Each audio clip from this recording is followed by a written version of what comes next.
By the time I've uploaded this video, the spring season has long ended. And while most of the chaps today are already looking at what the summer season has to offer, it was only some time ago that I opted to try out what spring had in store for us. Given that, while I am undoubtedly late to the party that is the spring season, I would still like to chime in with my opinions for some of the shows that aired in spring, and as you can see here, I'll be using a variation of mouse rating system just to be inclusive to those who prefer the numbers as a means to describe the show. Other than that, I'll be going about these shows in my usual descriptive manner and then drop the number by the end of each show.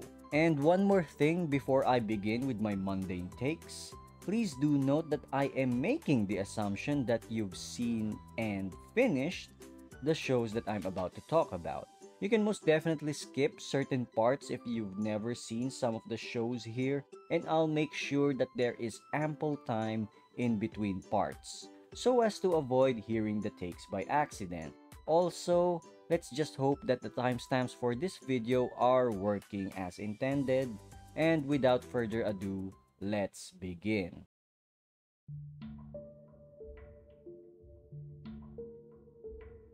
What is there to say about Heavenly Delusion? Of all the shows I've seen from spring, this is the show that I hate the most. Full stop. Why do I hate this show? Why do you hate this show? We hate this show because we all know deep down that what we've witnessed wasn't enough to satiate our curiosities about the story. We don't need to spell it out how each and every episode of Heavenly Delusion gave us more questions than answers. And the worst part about these questions that are popping out left and right is that they're dangerously intoxicating to the mind, that to this day, I still wonder about some of them. One in particular concerns the concept that Hiroko demonstrated to us all. If someone inhabits a body of the opposite sex long enough, does their gender change? I mean, it sounds like an easy yes, but what keeps me thinking are the implications of such a yes. Does this imply that every single one of us actually has no gender or sex, and all this time, we're just performing acts in accordance to what reproductive organs we originally have or choose to have?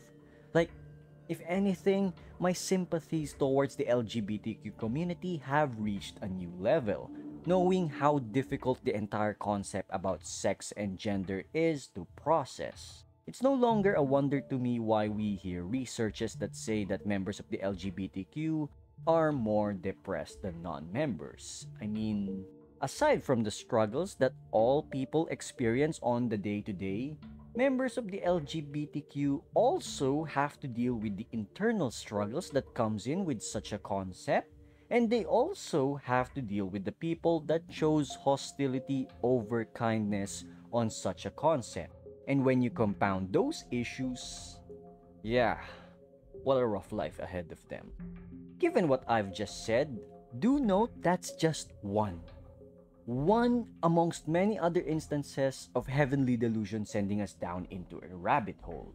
What I'm trying to say here is that the show has this capability of intoxicating our minds, and paired with a mystery story that is obligated to have future seasons because otherwise the current state of the story would be damaging to our mental health, we basically have a show that has successfully obtained our attention, and if you're an anime only like me, the waiting game for this show is most certainly a painful one. With that said, an 8 out of 10 for this show. I hate this show, but it is a solid 8 nonetheless.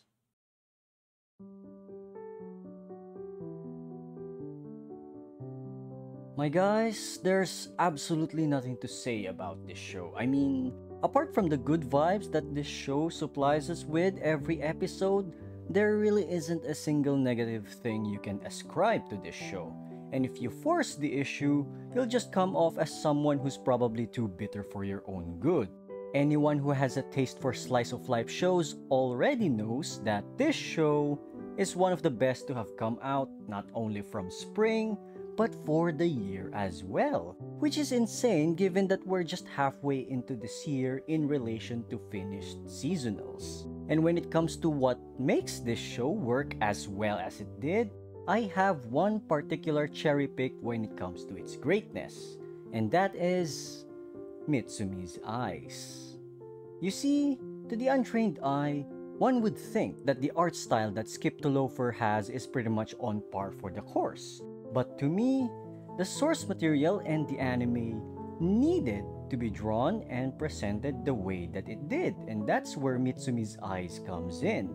Despite having such simplistic looking eyes, or comedic eyes as some would describe, I honestly couldn't think of another character in a different anime that can express such a wide range of emotions in the simplest art style possible.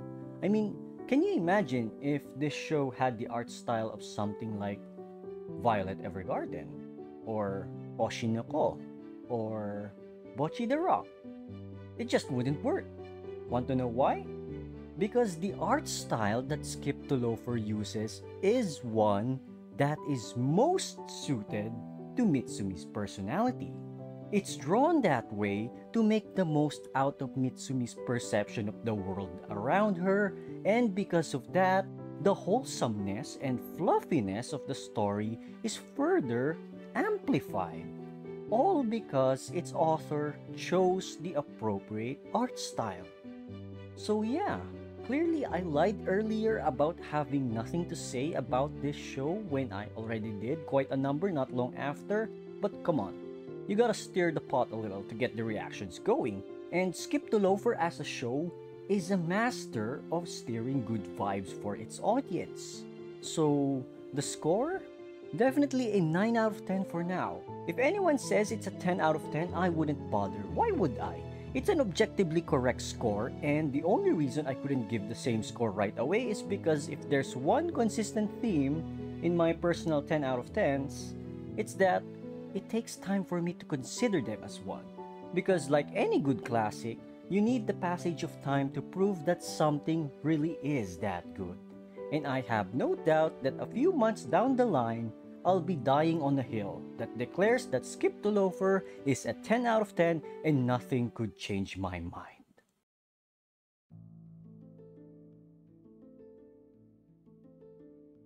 So I'm guessing everyone here is at least interested in how I reacted to Oshinoko's first episode, and to everyone's disappointment, it was a mild one from me at best.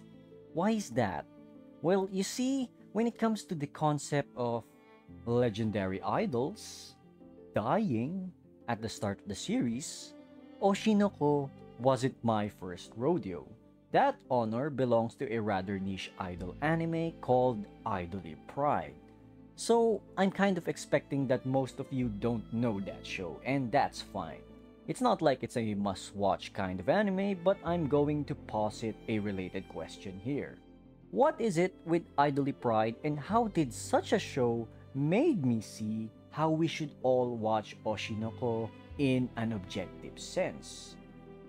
A very bold question if I say so myself, but hear me out my guys, because in my humble opinion, I think that a lot of the folks that say that Oshinoko fell off after the first episode is mainly due to a mismatch of how they want to watch the show as opposed to how the show is intended to be experienced. Diving a bit deeper, there are two noteworthy similarities between Oshinoko and Idol Pride, but can be seen as one main similarity due to how symbiotic the relationship between the 2 points is. The first is that both shows have stories that happened years down the line since the death of their respective legendary idols. And the second is that both shows are actually post-apocalyptic shows. What? Bro, what are you talking about, man? Okay, everyone probably got confused by that second point, but hear me out because it's the point that will bring the hammer down. Both shows are post-apocalyptic, such that the deaths of their respective legendary idols are the apocalyptic event. and everything that happens after that follows the same concept as most conventional post-apocalyptic stories. Think about it.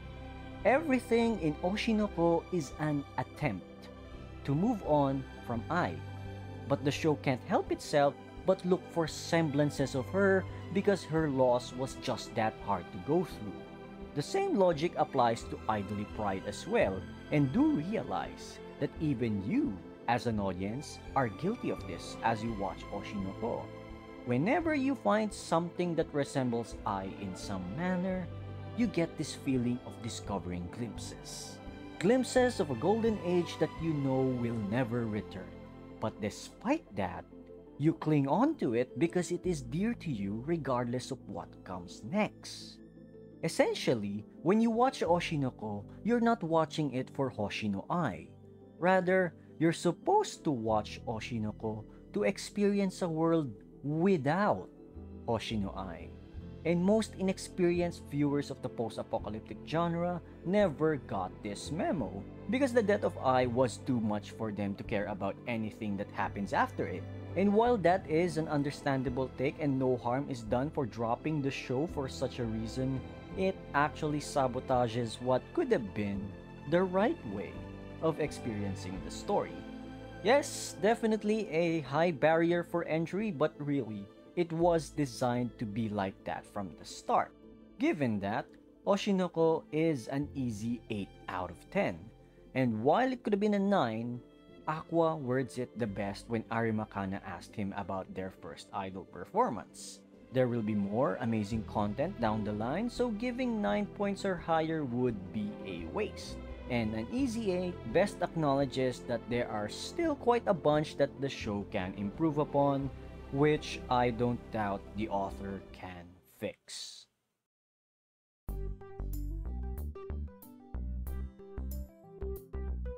I'm going to be honest with you all. I don't have a lot to say about this show, at least substantially. It didn't try anything new in the romance genre, it's just your standard adult rom-com, and I feel like if I force too much commentary here, I would end up being redundant and waste your time when you could be listening to someone else instead. I would say this though, I unironically had a lot of fun, saving every Akane screenshot I could get my hands on. I mean, it's not often we see a female lead of her caliber, and honestly, Akane is pretty much a lock for me as a top 10 best girl in my all-time personal list because she checks a lot of boxes that I'm quite sure the boys listening to me right now would unanimously agree with me that she's easily S tier in any tier list that includes her.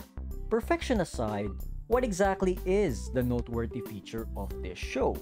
As much as I want to parade my adoration for Akane, Season 1 of Yamada-kun is Yamada-kun's character arc, to the surprise of most guys like me.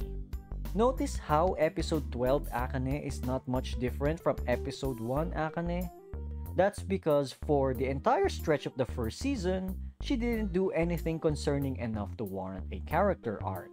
She'll obviously get one in future seasons, don't get me wrong, but going back to Yamada, the problem with Yamada at the start of the story is his harmful lack of experience when it comes to socializing, and the entire first season aims to rectify that by introducing Akane into his life, and watching the first season, we obviously see the result of this attempt with him gaining more confidence in himself by the end of it, which was best exemplified with how well he handled his rejection of Tsubaki, and even got the bonus prize of becoming a couple with Akane. I mean, think about it.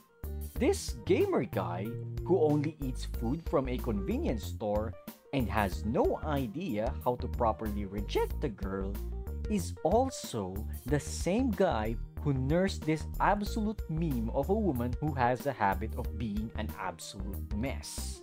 If that isn't character development for Yamada, then I don't know what he has to do to convince you that he's a changed man.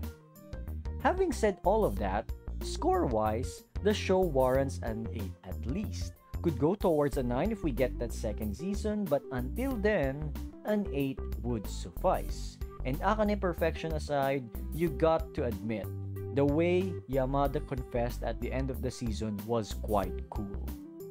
Might wanna recommend trying that line if the circumstances allow it.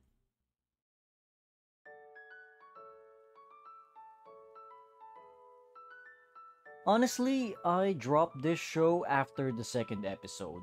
Not because of Ichikawa's Chunibyo edgelord start or the perversion that exists within the first two episodes, but rather it's because shonen is its target demographic, and shows that cater to that group are a no-no for me in recent times, because of the limitations that such a demographic can unknowingly impose on the writing of the story that most seinen shows do not worry about. So why did I end up continuing anyway? At first, I thought to myself it was for the sake of completion and because two of my friends strongly recommended it to me. And I'm actually glad that I kept on going because episode 3 is where everything changed for this series. So, how does this show work and why does it work so well? The most important factor here is the context. And what is that context? You have two characters, of which in modern day society are two people you normally wouldn't expect to be a couple. And these two characters, they're aware of that reality. And before I continue, do you have any idea how rare it is for an author to write a story that actually takes reality into account in their stories? Very rare. So rare, such a feat is oftentimes considered to be a masterstroke in the realm of anime storytelling.